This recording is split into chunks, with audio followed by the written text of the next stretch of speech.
Today, I'm recommending Olivia by Ian Falconer for inclusion in our course. This picture book is an excellent example of the kind of multimodal storytelling we've been studying. In this presentation, I'll explain why Olivia meets the criteria for high-quality picture books using Lebov and Waletsky's narrative structure and Serafini's framework for analyzing visual meaning. This isn't just a cute book about a pig, it's a precise picture storybook where words and images work together to create a well-structured narrative.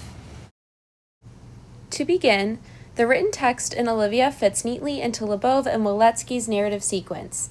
These 4 parts guide how the story unfolds, even though the text is minimal. The orientation begins on the first page of Olivia. We meet Olivia, learn she is good at lots of things, and immediately understand her high-energy personality. The text also introduces her family and home environment, giving us the basic setting and the central dynamic of the story. Olivia's intense enthusiasm wears people out. This opening grounds the reader and prepares us for the fast-paced events that follow. The complicating actions unfold as Olivia moves through her day. Each page adds a new activity that builds the story's momentum. She tries on different outfits, performs elaborate routines, resists taking a nap, and explores at the beach. Even though the text stays simple, the sequence of rapid events creates tension and humor. These actions form the rising movement of the narrative and show how Olivia's boundless energy becomes the driving force of the plot.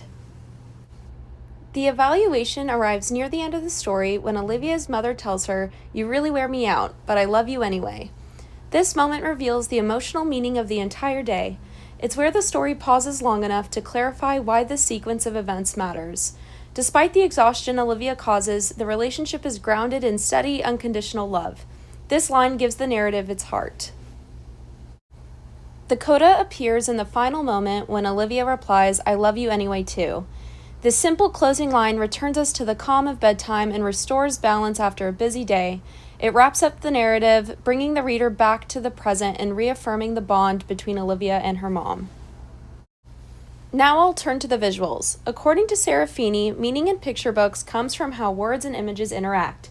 Olivia uses enhancing interplay, interpretive gaps, and opportunities for visual literacy.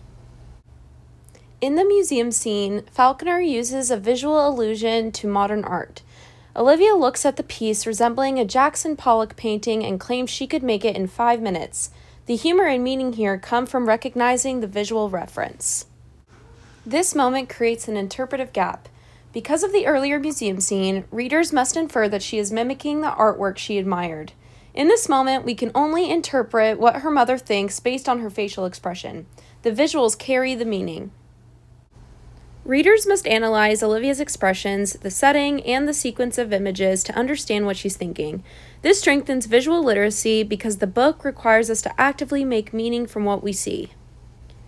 Falconer also uses full bleed illustrations which extend to the edge of the page.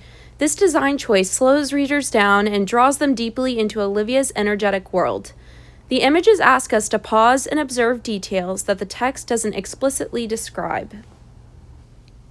To summarize, Olivia uses a tight narrative structure, a powerful relationship between words and images, and excellent opportunities for teaching visual literacy.